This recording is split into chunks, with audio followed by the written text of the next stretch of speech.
Group 1 issue పైన మనతో మాట్లాడడానికి బీజేపీ స్టేట్ ప్రెసిడెంట్ రామచంద్రరావు గారు ఉన్నారు. సార్, ఇప్పుడు గ్రూప్ 1 కూడా మళ్ళీ రివాల్యుయేషన్ చేయాలి, ఒకవేళ అది కూడా సక్రమంగా కాకుంటే మళ్ళీ ఎగ్జామ్ నిర్వహించాలని చెప్పారు.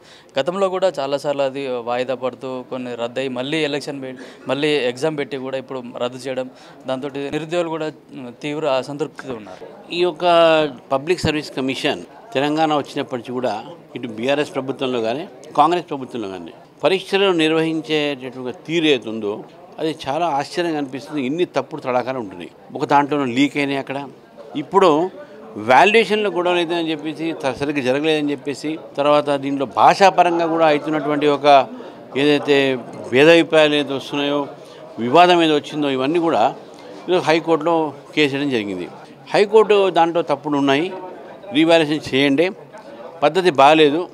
అప్పీల్ పోతే కూడా అప్పీల్లో కూడా చీఫ్ జస్టిస్ బెంచ్ లేదు, ఇది కింద సింగిల్ కోర్టు నిర్ణయించాలి, నేను స్టే ఇయ్యను, ఆయన వారు ఇచ్చినటువంటి స్టే ఉందో అది కంటిన్యూ అవుతుంది, నేను దీన్ని కొట్టానని చెప్పడం జరిగింది. దాన్ని బట్టి ఏంటంటే స్పష్టంగా ప్రైమా ఫేసి అంటే ప్రాథమికంగానే పబ్లిక్ సర్వీస్ కమిషన్ తెలంగాణ సంబంధించినటువంటి ఒక ఏదైతే ఎగ్జామ్స్ సంబంధించి ఉన్నాయో ఈ ఎగ్జామ్స్ వాళ్ళు సరిగ్గా జరపలేకపోతున్నారు. దాని వాల్యుయేషన్ పద్ధతి కూడా సరిగ్గా లేదు. ఈ ఎవాల్యుయేటర్స్ని కూడా ఒక సరిగైనటువంటి ఒక వ్యక్తులు పెట్టాలి. వీళ్ళు పెట్టకుండా ఇప్పుడు ఏరో 10th క్లాసులో పడుతున్న టీచర్లను తీసుకొచ్చి మీరు పబ్లిక్ సర్వీస్ కమిషన్ పేపర్ తీద్దామంటే అది పద్ధతి కాదని చెప్పేసి కూడా చాలామంది కంప్లైంట్ చేశారు. మరి అటువంటి చిన్న చిన్న లోపాలు అవుతున్నాయో మరి ప్రభుత్వం దానికి ఎందుకు పట్టించుకోవట్లేదు? ఈరోజు హైకోర్టు ఇచ్చిన తీర్పుతోని చాలామంది విద్యార్థులు ఈరోజు సంతోషంగా ఉన్నారు. దాన్ని కూడా మీరు స్వాగతించాల్సిన అవసరం ఉన్నది. అంటే ఇప్పుడు విద్యావంతులు కానీ ఐఏఎస్ ఆఫీసర్లు కూడా పబ్లిక్ కమిషన్ చైర్మన్గా ఉన్నా కూడా ఇట్లాంటి లోపాలు ఎందుకు జరుగుతున్నాయి? ఒకటి వాళ్లకు చిత్తశుద్ధి లేక, ఒకటి రెండోది వాళ్ళకు అనుభవం లేక. యూపీఎస్సీ వాళ్ళని తీసుకున్న నేర్చుకోవాలి. యూపీఎస్సీలో జాబ్ క్యాలెండర్ ఉంటుంది, క్యాలెండర్ ప్రకారం వాళ్ళ ఎగ్జామ్స్ జరుగుతాయండి. ఎన్ని పోస్టులు అయితే అన్ని పోస్టులు వేకెన్సీకి ఎమ్మెడే చెప్తాయి. వీళ్ళు కూడా చేయాలి. వీళ్ళు ఏం చేస్తున్నారంటే బ్యాక్లో వందల వేల జాబ్స్కి ఒకేసారి ఇది చేస్తున్నారు. అది తప్పది. వాళ్ళు ఏం చేయాలి, ముందు ఎట్లయితే బ్యాక్లాగ్ క్రియేట్ అవుతాయో అప్పుడప్పుడు ఎగ్జామ్ పెట్టేసి ఓ ఏడాదికో 6 monthsకో 1 yearకి పెట్టాలి. ఈ 1 yearలో అయినటువంటి వేకెన్సీ అన్నిటికీ ఎగ్జామ్స్ జరుగుతాయి. అంతేగాని ఒకేసారి 30,000 మందికి 5,000 ఇది కష్టమవుతుంది మొత్తం కానీ. ఆ గ్రూప్ 1 తక్కువ ఉంటాయి, అది వేరే మాట. కానీ గ్రూప్ 2 కానీ గ్రూప్ 3 కానీ ఇవన్నీ కూడా అవుతున్నాయో ఇది ఒక కారణం ఉండొచ్చు.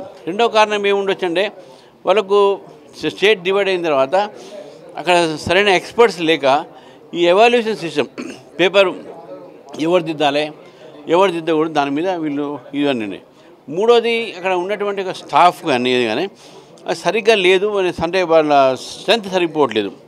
అక్కడ ఉన్నటువంటి పబ్లిక్ సర్వీస్ కావాల్సినటువంటి ఒక ఏదైతే సిబ్బంది ఉంటుందో అది ఇక ఎక్కువ మాత్రం లేదు, తక్కువ ఉన్నది అనేది ఉన్నాయి. ఇవన్నీ కొన్ని కారణాలు ఉన్నాయని నేను అనుకుంటున్నాను.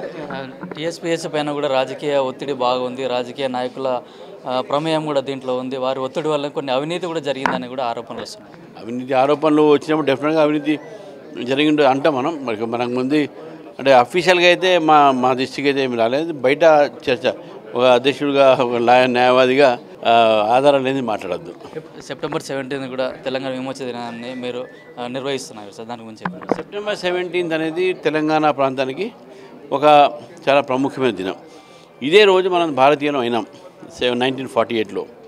మరి ఆ దినాన్ని అఫీషియల్గా జరపమని చెప్పి ప్రభుత్వాలు కోరుతా ఉన్నాం. టీఆర్ఎస్ ప్రభుత్వము ఎలక్షన్లో హామీ చేసి మర్చిపోయి చేయలేదు. ఇప్పుడు కాంగ్రెస్ పార్టీ కూడా వాళ్ళ కార్యాలయంలో చేసుకుంటారు కానీ ప్రభుత్వ పరంగా చేయట్లేదు. దాని పేరు ఏదో మార్చి చేస్తూ ఉన్నారు. ఇవి కేవలం మజ్లిస్ పార్టీతో భయపడి వీళ్ళిద్దరు చేయలేదు.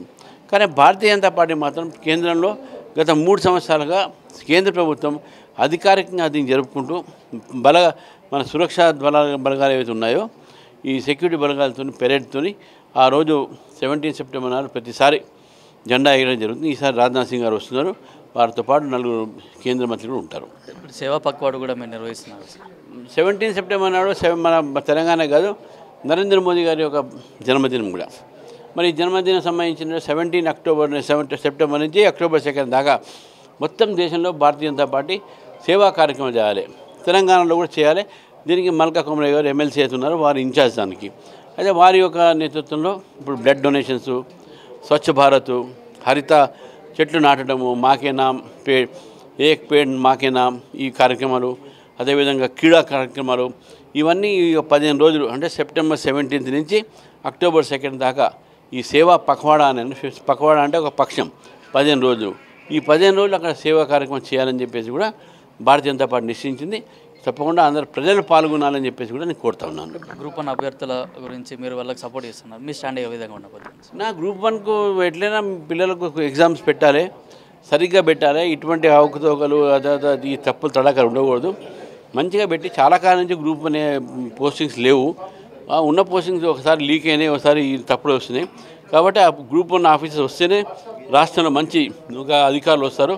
దాన్ని కూడా మీరు పరీక్ష పెట్టలేని పరిస్థితి అంటే నేను తీవ్రంగా ఈ ప్రభుత్వం ఒక వైఖరిని ఖండిస్తాను.